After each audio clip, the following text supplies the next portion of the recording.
دور قدیم سے ہی مسلمانوں پر گمراہی کے جال پھینکے جاتے رہے ہیں اور نت نئے حربے استعمال کرتے ہوئے اسلام دشمن عناصر مسلمانوں کے ایمان پر ڈاکہ ڈالتے رہے ہیں۔ ان کوششوں اور سازشوں کا سلسلہ اب بھی جاری ہے۔ غلام احمد قادیانی کے فتنے کے بعد اب کچھ اور نئے فتنے جنم لینے لگے ہیں، جن میں شکیل بن حنیف کا فتنہ بھی انتہائی تشویشناک و سنگین بنا ہوا ہے، اور اس کے چیلے ناخواندہ یا پھر دینی تعلیمات سے ناواقف مسلمانوں کو گمراہ کرنے میں سرگرم ہیں۔ 19 جنوری کو ونائک نگر کی ایک مسجد کے پاس چند نوجوانوں کو گمراہ کرنے کی کوشش کرنے والے ایک نوجوان کو لوگوں نے پکڑ لیا اور علماء کو خبر دی، جس کے بعد علماء کرام نے اس شخص کو، جس کا نام ساجد حسین ساکن اولڈ بس اسٹینڈ کامریڈی ہے، اس سے پوچھ تاچھ کی، جس پر وہ اس بات سے تو انکار کر دیا کہ اس نے شکیل بن حنیف کو نبی کہا ہے، مگر اس نے مختلف دلیلوں سے شکیل بن حنیف کو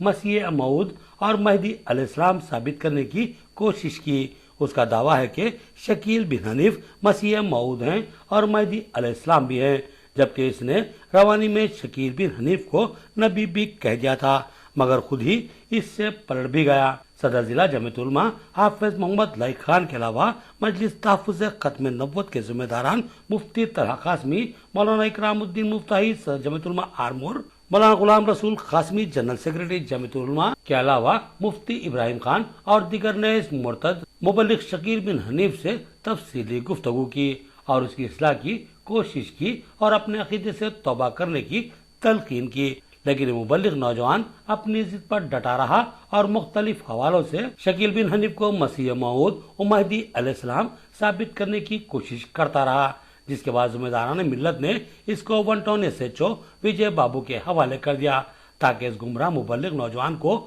برہمی کا شکار مسلم نوجوانوں سے نقصان نہ پہنچ سکے۔ حافظ محمد لائق خان نے ملت اسلامیہ سے اس فتنے سے چوکرا رہنے کی خواہش کی اور بتایا کہ اس نوجوان ساجد حسین نے چند نوجوانوں کو گمراہ کر دیا ہے، جن سے جلد ہی ذمہ داران بات کریں گے اور ان کو ارتداد سے بچانے کی مساعی کریں گے۔ نام کیا ہے تمہارا؟ محمد ساجد حسین۔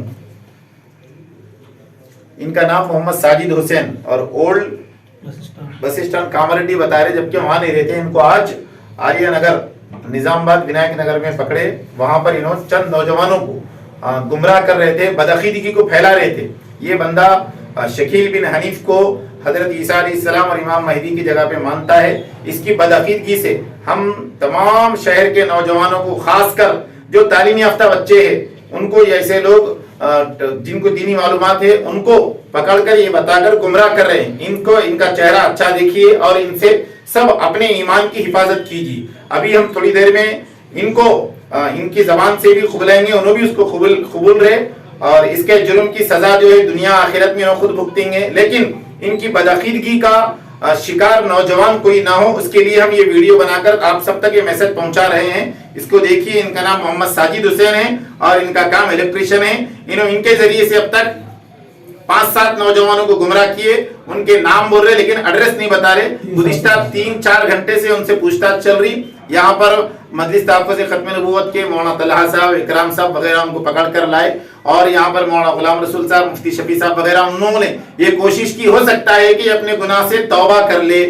اپنی بدعقیدگی سے تائب ہو جائے۔ وہ اس کے اوپر بزد ہے، اٹل ہے، وہ توبہ کرنے کے لیے تیار نہیں ہے، لہذا ان کا چہرہ غور سے دیکھیے اور اپنے آپ کو ان سے محفوظ کر لیجیے۔ شکیل بن حنیف صاحب کو جو پہلی مرتبہ عیسیٰ علیہ السلام تھے، وہ اس وقت آ گئے، اس امت کے نبی میں رہبر ہے، وہ مانتا ہوں۔